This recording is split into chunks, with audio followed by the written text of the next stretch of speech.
Bonjour, bonjour.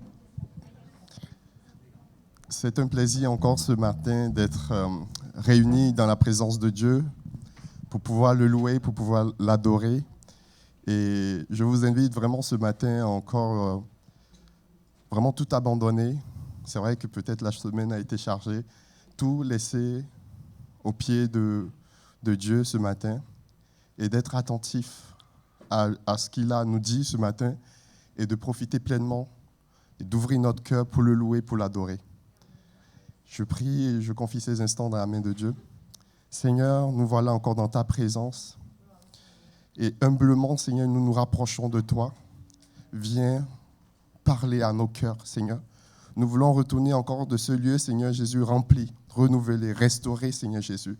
Car tu es le Dieu qui manifeste en tout temps ta bonté. Et nous voulons encore jouir pleinement de cela ce matin. Merci pour ta fidélité. Merci, Seigneur Jésus, pour ta présence. Que ton nom soit encore glorifié, Père, dans le nom de Jésus. Amen. Amen. Nous allons laisser la place aux musiciens qui vont nous accompagner dans la louange et dans l'adoration.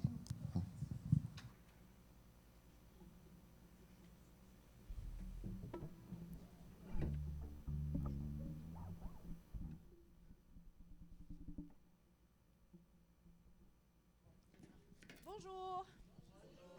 J'espère que vous allez bien, que vous avez passé une bonne semaine. Et ce matin, c'est vrai, on aimerait encore vraiment apporter toute notre louange à Dieu, alors qu'on puisse le faire de toute notre force et vraiment crier à Dieu notre joie, non seulement d'être réunis encore ce matin, mais aussi notre joie de l'avoir dans nos vies. Alors on va commencer par ce chant qui nous dit « Que ma louange te plaise, que ma louange t'élève et que ma louange réjouisse ton cœur. » Qui a envie de louer Dieu ce matin? Amen, super.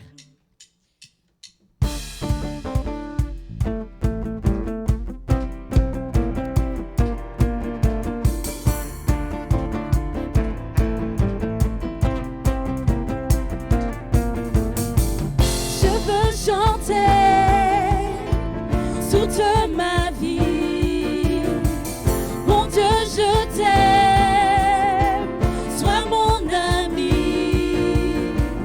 je veux crier ma joie de vie, je ne peux pas me contenir, que ma louange te plaise.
Je suis si heureuse que tu sois.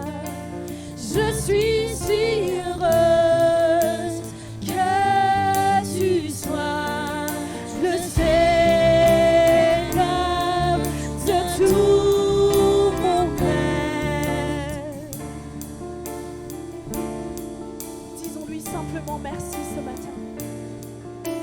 Je veux juste dire merci.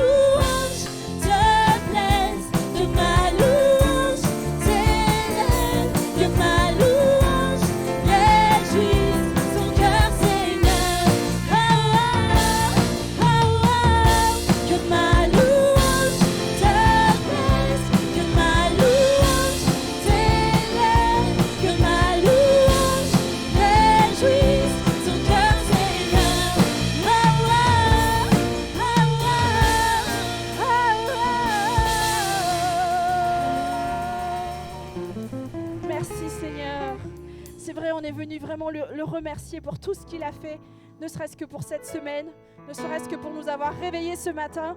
Et je pense que ce n'est pas un hasard si on est venu ici ce matin, c'est qu'on avait tous besoin de rechercher la présence de Dieu. Amen. Alors continuons à chanter, à crier notre joie à notre Dieu.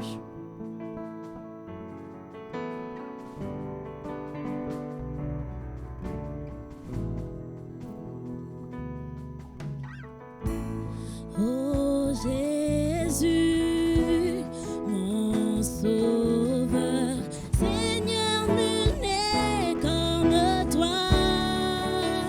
Jour après jour, je te louerai, car ton amour est merveilleux.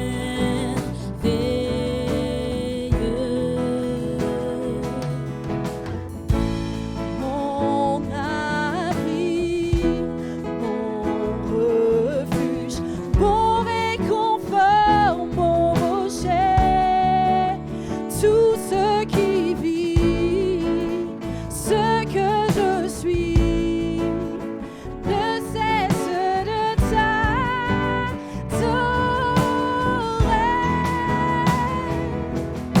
Chante au Seigneur, crie de joie, terre entière. À Dieu la gloire, la puissance et l'honneur. Les monts s'inclinent et les flots rugissent à l'écho de ton nom.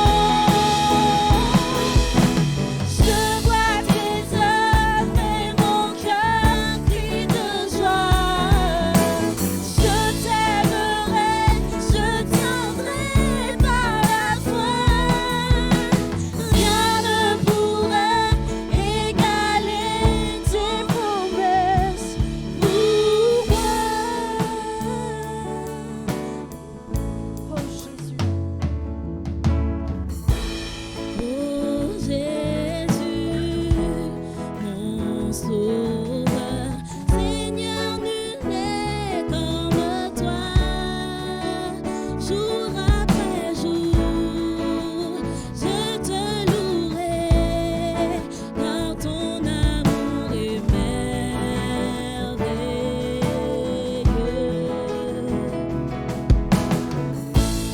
Mon abri, mon refuge, mon réconfort, mon rocher, tout ce qui vit, ce que je suis, ne cesse de t'adorer.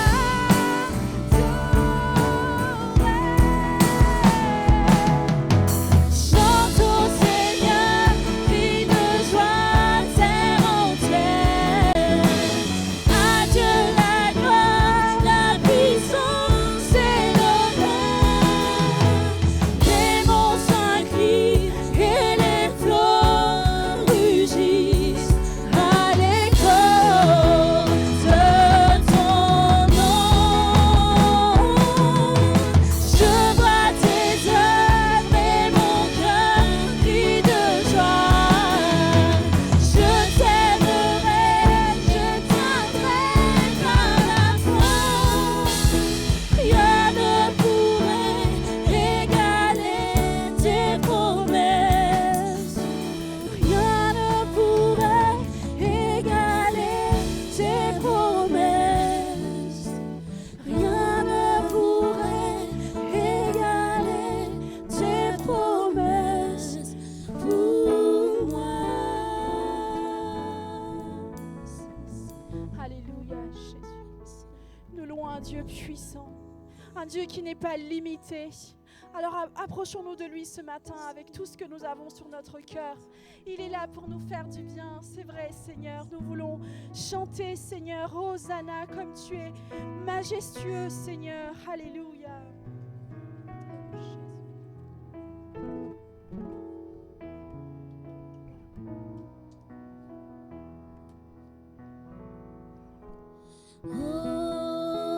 Jésus. Hosanna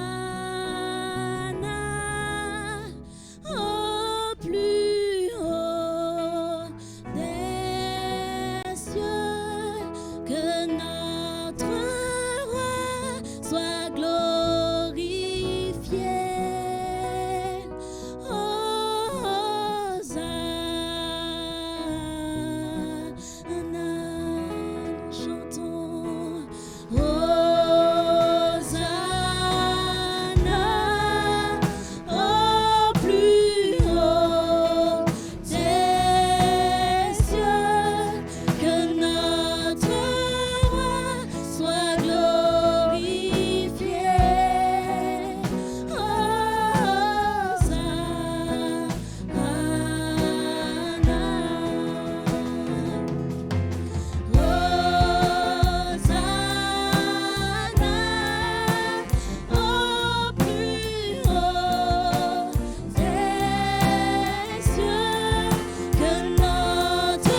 je veux te louer, Seigneur, parce que c'est vrai que je ne peux rester insensible à ta majesté, Seigneur.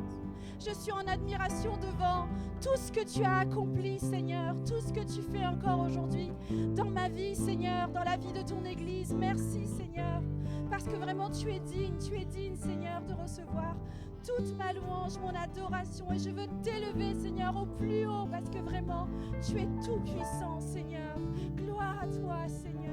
Alléluia. Alléluia, Jésus.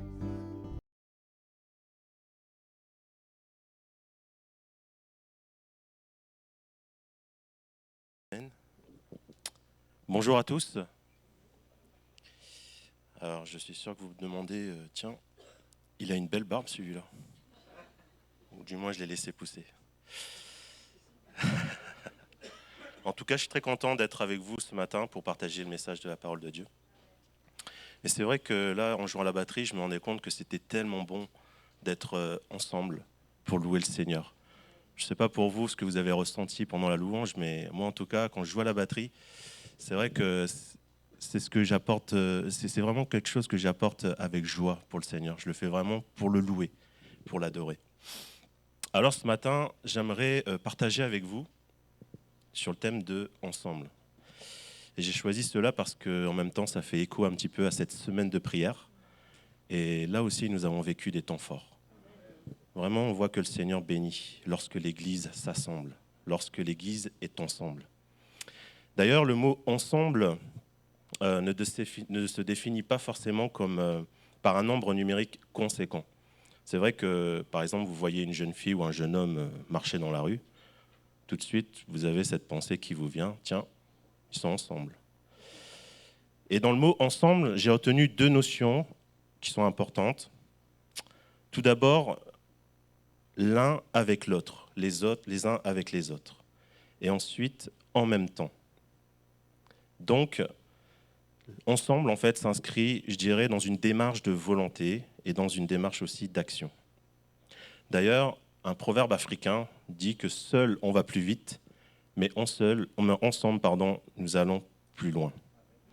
Et j'ai réalisé une chose avec Marie-Valérie, on aime faire nos courses en famille, ensemble, avec nos 4 enfants.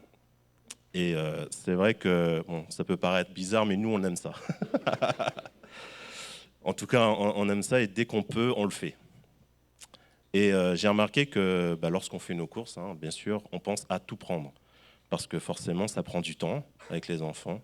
Mais au moins, chacun a le temps de prendre ce dont il a besoin.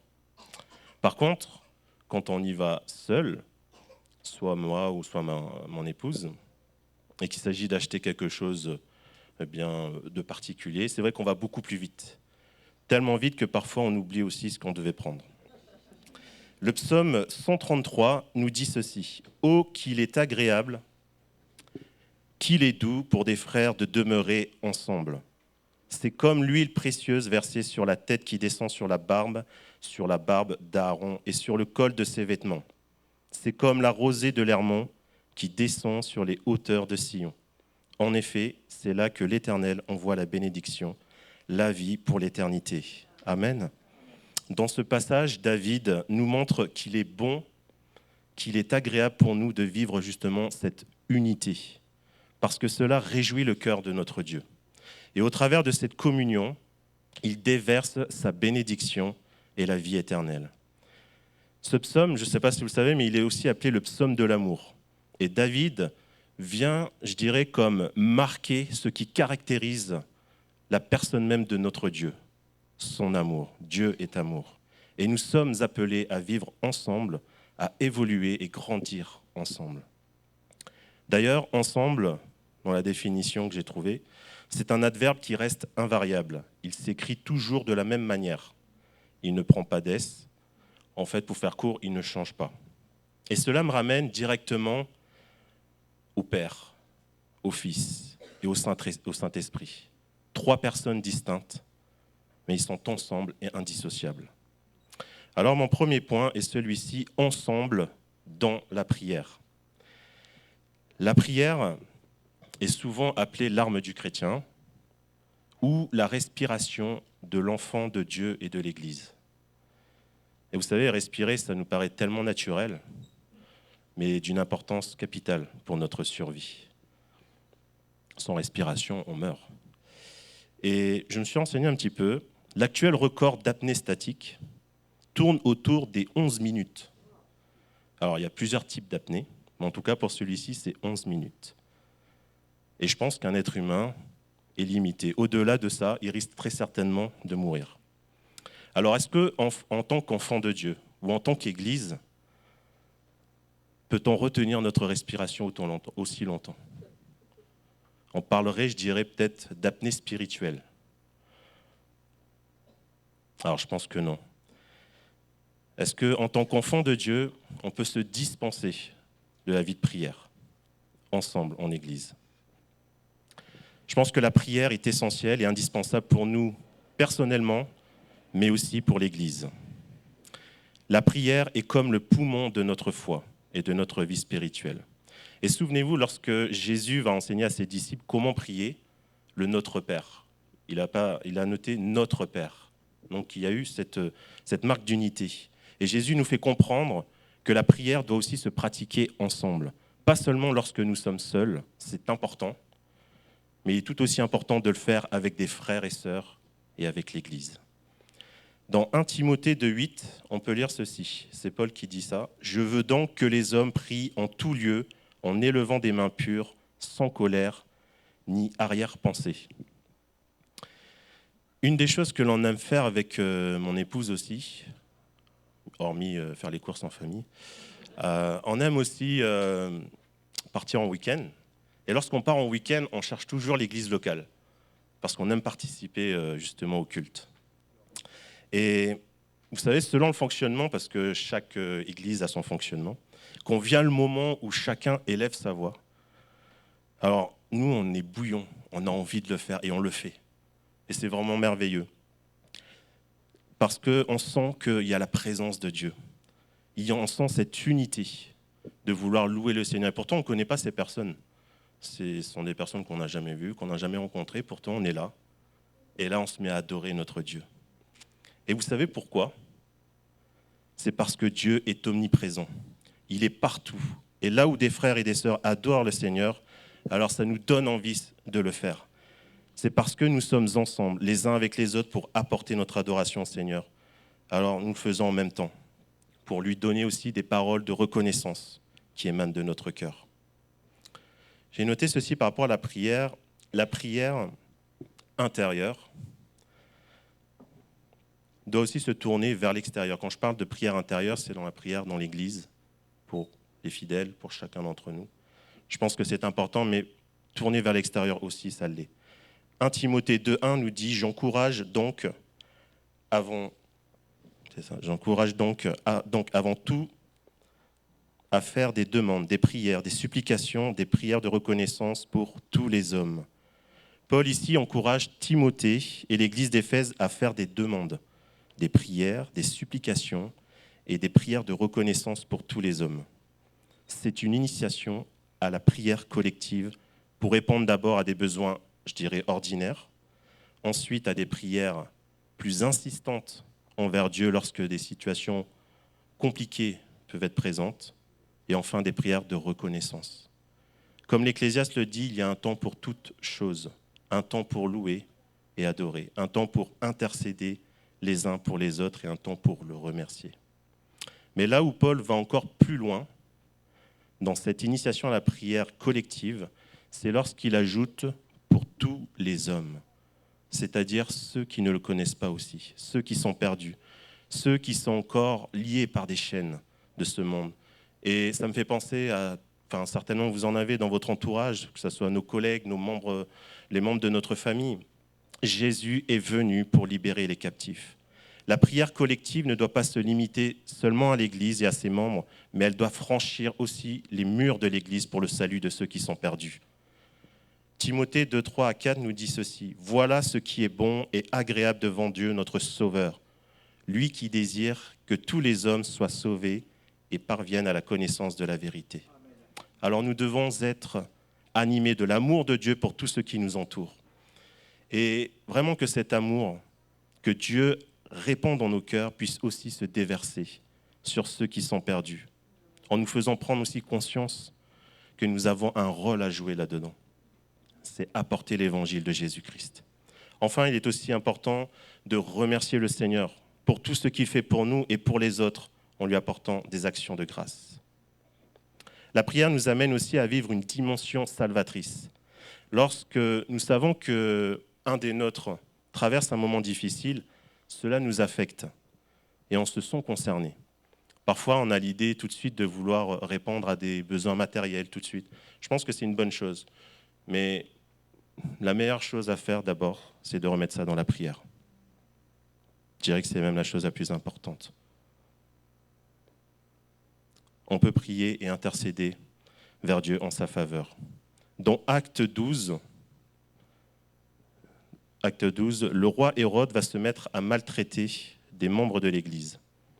Et le terme maltraiter, au fait, est littéralement défini par il va mettre ses mains à maltraiter. En fait, le roi Hérode, il va pas aller de main morte, il va pas hésiter à faire souffrir ces chrétiens. Il va le faire avec une violence terrible. Et pour cela, il est rusé, parce qu'il va d'abord, évidemment, s'attaquer aux personnalités importantes. Et si vous lisez Acte 12, vous verrez qu'il s'agit de Jacques et Pierre. Et lorsque Pierre se fait emprisonner, donc par le roi Hérode, la Bible nous dit que l'Église s'est mobilisée dans la prière. Et ici, l'Église fait référence évidemment à l'Église principale à l'époque, mais lorsque l'on lit le passage en entier, on sait alors que plusieurs groupes de prière se sont formés dans chaque maison. Tous les chrétiens se sont tenus dans la prière en faveur de Pierre. Et on connaît tous l'histoire, lorsque Pierre sera délivré par l'ange, il va tout de suite chercher donc une maison, et il va se diriger vers une maison où se trouvent d'ailleurs des frères et des sœurs dans la foi. Et dans cette situation, l'Église et toutes les maisons se sont rassemblées, et les chrétiens se sont mis ensemble, presque instantanément en prière. Acte 12 au verset 5 nous dit ceci: Pierre était donc gardé dans la prison, et l'Église adressait d'ardentes prières à Dieu pour lui. Et le terme ardente prière est une similitude avec lorsque Jésus priait dans le jardin de Gethsémani. C'est noté qu'il priait avec plus d'insistance. Donc on comprend alors que c'était vraiment quelque chose qui émanait de leur cœur. C'était des supplications qu'ils adressaient à Dieu. Et dans ce passage, on peut noter aussi ce phénomène d'opposition. D'un côté, Hérode, avec sa prison, avec ses soldats, et de l'autre, l'Église, qui se tient dans la prière. Et le résultat est sans appel. Un ange viendra libérer Pierre de sa prison.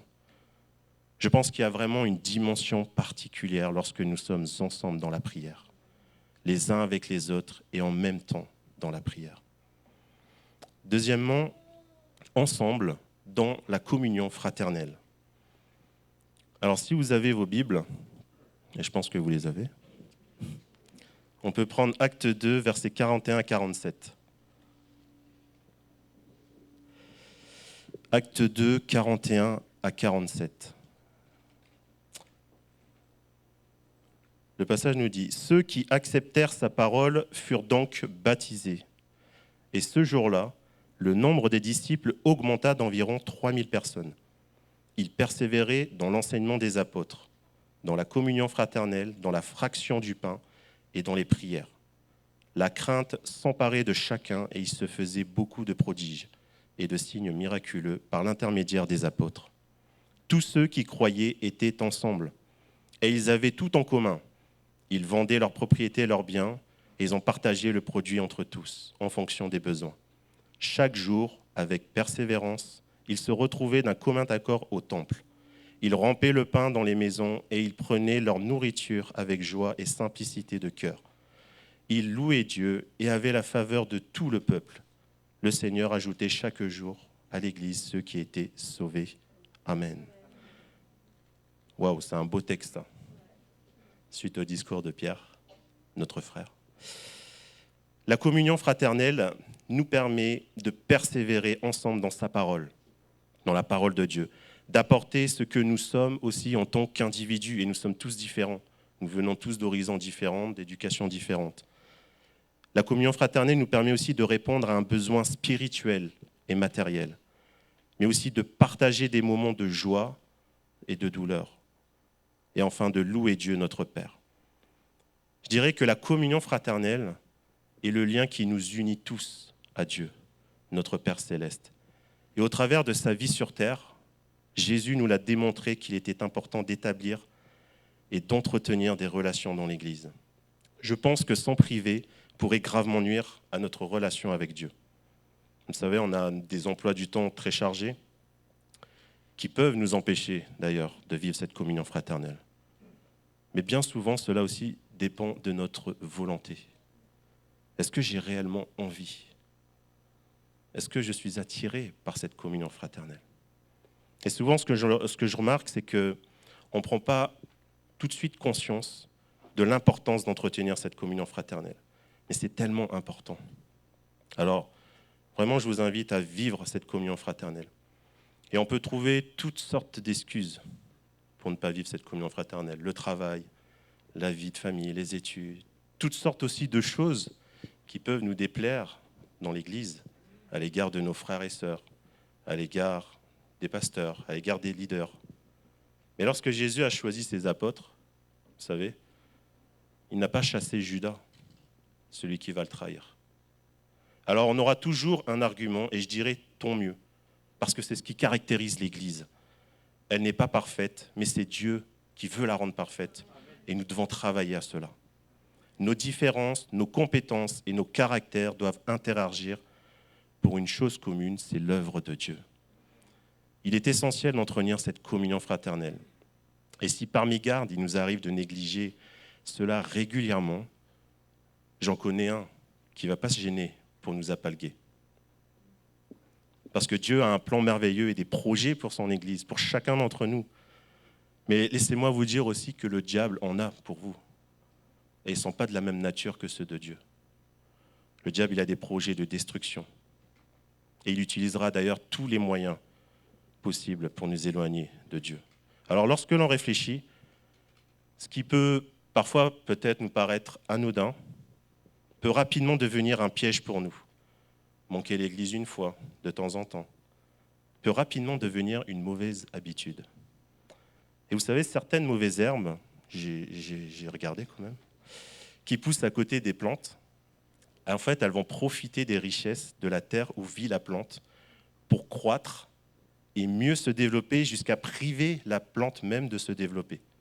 Et ces mauvaises herbes se développent tellement bien qu'elles finissent par étouffer la plante. Alors vous avez compris, je fais un parallèle. Vous savez quelle est la solution pour éviter ça ? Eh bien, c'est d'arracher simplement les mauvaises herbes et de ne pas les laisser se développer. Les mauvaises habitudes sont comme les mauvaises herbes. Elles peuvent rapidement nous priver de la communion de Dieu, avec Dieu, et de la communion fraternelle. Alors veillons et ne laissons pas ces mauvaises habitudes se développer. J'aime savoir que lorsque je suis dans le besoin, je peux compter sur l'Église. J'aime savoir aussi que lorsque je traverse une phase difficile, je peux compter sur les prières de l'Église. J'aime savoir aussi que lorsque je suis découragé ou que je suis abattu, je peux être soutenu par l'Église. La vraie communion fraternelle dépasse ce que nous pouvons vivre aussi sur le plan spirituel. Et depuis le début de l'année, avec mon épouse, c'est ce que nous expérimentons. Plusieurs événements se sont passés et cela n'a pas été forcément simple. Mais ce qui est merveilleux, c'est d'avoir une Église qui est présente. Et je pèse mes mots. L'Église est présente au travers des prières, au travers des encouragements, au travers des mains tendues, je dirais même des bras tendus. Il n'y a que le Seigneur qui puisse réaliser cela. Amen. Alors, est-ce que vous connaissez le général Sherman ? Alors, ce n'est pas le monsieur qui est en photo. C'est l'autre truc qui est derrière. Arbre, je dirais. Alors, c'est un arbre. C'est l'un des plus grands et plus gros arbres du monde. Il a à son actif 83,8 mètres de hauteur pour 24,10 mètres de circonférence. Un sacré bestiau. Alors, à votre avis, de quelle espèce s'agit-il ? Un séquoia. On voit qu'il y a des connaisseurs. Et devinez d'ailleurs quel est l'arbre le plus grand au monde, parce que ce n'est pas celui-ci. C'est l'Hyperion, qui fait 117 mètres de haut. Et est-ce que vous savez Qu'est-ce que c'est, de quelle espèce il s'agit aussi? Un séquoia. Voilà. Alors si je vous parle de séquoia, c'est parce que les séquoias ont une particularité au niveau de leurs racines. En fait, elles ne poussent pas en profondeur comme tous les arbres. Souvent, elles ne vont pas dépasser les 1 mètre de profondeur. La particularité, c'est qu'elles vont pousser en horizontale. Et en fait, ce qui les caractérise, c'est l'interconnexion de leurs racines. Elles vont se connecter entre elles pour se soutenir. Et j'aime bien cette image. J'aime vraiment cette image parce que ça me fait penser à cette communion fraternelle. La communion fraternelle nous permet de mieux nous connaître, de tisser des liens d'amitié forts, de tisser des relations de confiance. La communion fraternelle nous rend plus forts spirituellement. Et dans n'importe quelle situation, nous pouvons compter sur le soutien des uns et des autres. C'est parce que nous sommes devenus enfants de Dieu que la communion fraternelle est belle à vivre. Alors ne nous privons pas de ce privilège. Enfin, pour conclure, Romains 12, 4 à 5. Ah oui, pardon, voilà notre image du général Sherman. Enfin, pour terminer, Romains 12, versets 4 à 5. Voilà. Nous dit ceci. En effet, de même que nous avons plusieurs membres dans un seul corps et que tous les membres n'ont pas la même fonction, de même, nous qui sommes plusieurs, nous formons un seul corps en Christ et nous sommes tous membres les uns des autres, chacun pour sa part. Quelle belle image! Paul nous décrit ce à quoi doit ressembler l'Église de Jésus-Christ. Ensemble, nous formons un seul et unique corps. Et de cette unité, de cette communion vivante, nous sommes en même temps, un à un, individuellement, membres les uns pour les autres. La communion fraternelle nous offre des perspectives de croissance spirituelle et nous devons les saisir. Bénéfiques aussi bien pour nous personnellement que pour notre entourage dans le cercle intérieur et extérieur de l'Église. Et au vu de notre actualité, nous sommes aussi conscients de l'avènement de notre Sauveur qui approche. Nul ne sait quand il reviendra, mais dans cette attente, soyons remplis de compassion et d'amour entre nous et pour les autres qui ne connaissent pas Dieu. Et j'ai noté aussi, c'est ensemble, main dans la main, unis dans un même désir, dans une même pensée que nous pourrons œuvrer pour le salut des âmes et pour l'avancement du royaume de Dieu. Amen. Est-ce qu'on peut juste se lever et simplement, de notre place, remercier le Seigneur pour ces temps qu'il nous permet d'avoir, de vivre cette communion fraternelle, de vraiment le remercier pour cette grâce qu'il nous fait, pour cette liberté aussi qu'il nous donne de pouvoir l'adorer, de pouvoir le louer, de savoir aussi qu'une église est à nos côtés, que nous pouvons compter sur des frères et sœurs, de vivre cette relation spirituelle ensemble en église. Ô Seigneur, je veux t'adorer et je veux te remercier, mon Dieu, mon roi, pour ce que tu nous permets de vivre. Parce que, Seigneur, mon Dieu, tu l'as voulu. Tu as voulu que ton Église vive cette unité en toi, Seigneur, mon Dieu. Et ce matin, nous sommes heureux de pouvoir, Seigneur, apporter notre adoration, t'apporter notre reconnaissance pour qui tu es, parce que tu es notre Dieu, parce que tu es celui qui veille sur chacun de nous. Et nous savons que nos lendemains sont assurés, Seigneur, mon Dieu, parce que tu es avec nous. Sois glorifié, sois béni, Seigneur, mon Dieu, pour nos frères et sœurs. Merci pour cette communion fraternelle que tu nous permets de vivre, Seigneur, mon Dieu. Merci parce que tu es, Seigneur, mon Dieu, celui qui est à la tête de toutes choses, Seigneur. Et nous pouvons compter sur toi avec assurance. Alors ce matin, reçois encore la reconnaissance de nos cœurs. Reçois l'adoration de nos âmes, Seigneur mon Dieu. À toi la gloire. À toi, Seigneur mon Dieu, tout ce qu'il y a de plus cher à nos cœurs. Amen.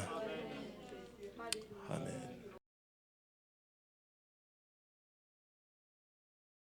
Les musiciens, mais pendant que tu prêchais pas comme, j'ai eu un chant qui résonnait dans mon cœur, tous ensemble. Alors on va le rajouter, mais je sais que vous êtes forts. Nous voulons vivre l'unité, rester ensemble à chaque instant.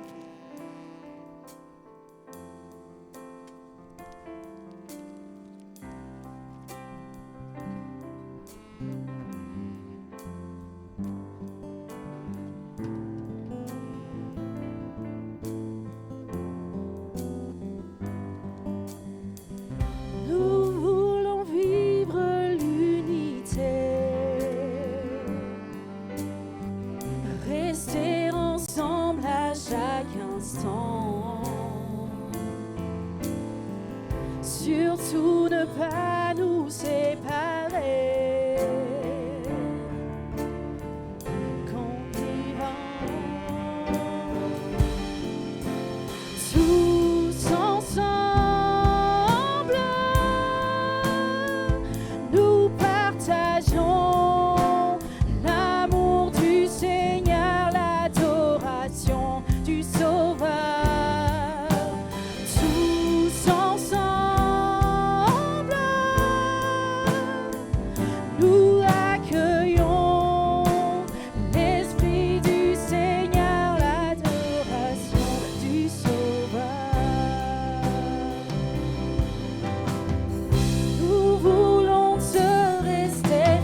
nous avons un deuxième tronc qui sera pour les œuvres missionnaires. Et pendant ce temps, on va élever le nom, le seul nom qui peut sauver, ce nom qui nous a tous sauvés et qui aujourd'hui peut encore sauver le monde. Bien sûr, ce nom, c'est le nom de Jésus.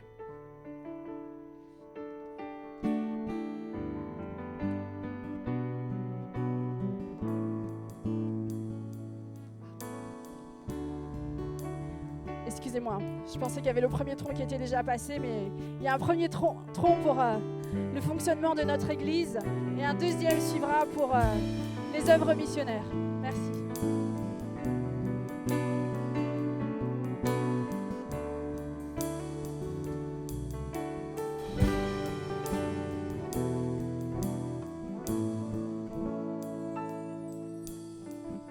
Tu étais là dès la création, Fils unique du Dieu très haut.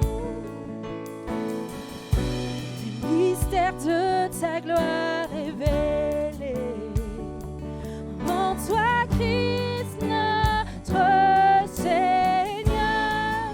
Oh, ce nom est si merveilleux. Oh, ce nom est si merveilleux, le nom de Jésus-Christ, mon roi. Oh, ce nom est si merveilleux, sa beauté est sans pareil.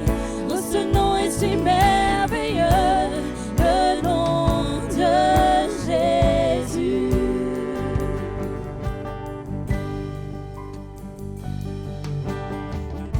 Tu n'as pas voulu laisser sans nous.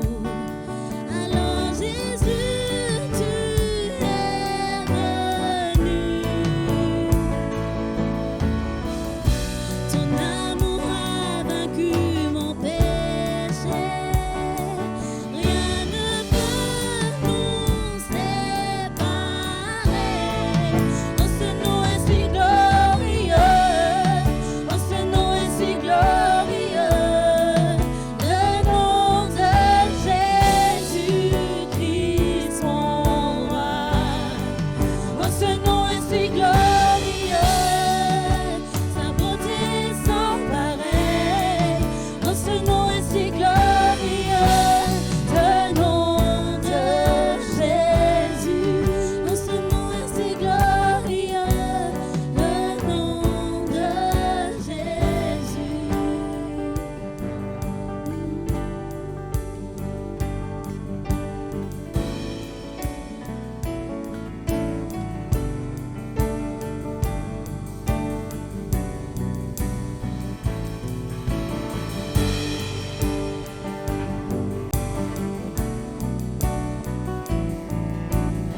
La terre a tremblé, le voile s'est déchiré et grâce à lui nous sommes sauvés de la mort et du péché. Rendons gloire à Dieu, alléluia. La terre a tremblé, le voile s'est déchiré, désarmant la mort et le péché. Les cieux chantent ta gloire, l'écho de ta victoire, car tu es le roi ressuscité. Tu es sans rival, tu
victorieux, le nom de Jésus. Alléluia, merci Seigneur. Va nous donner des forces pour la semaine qui arrive. Qu'importe mes peurs, je me confie en toi, Seigneur. Mes yeux sont sur toi et tu garderas mes pas. Et tu veilles sur mes voies car tu es puissant et je ne manquerai de rien.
Nous allons terminer ces moments, ces bons moments dans la prière.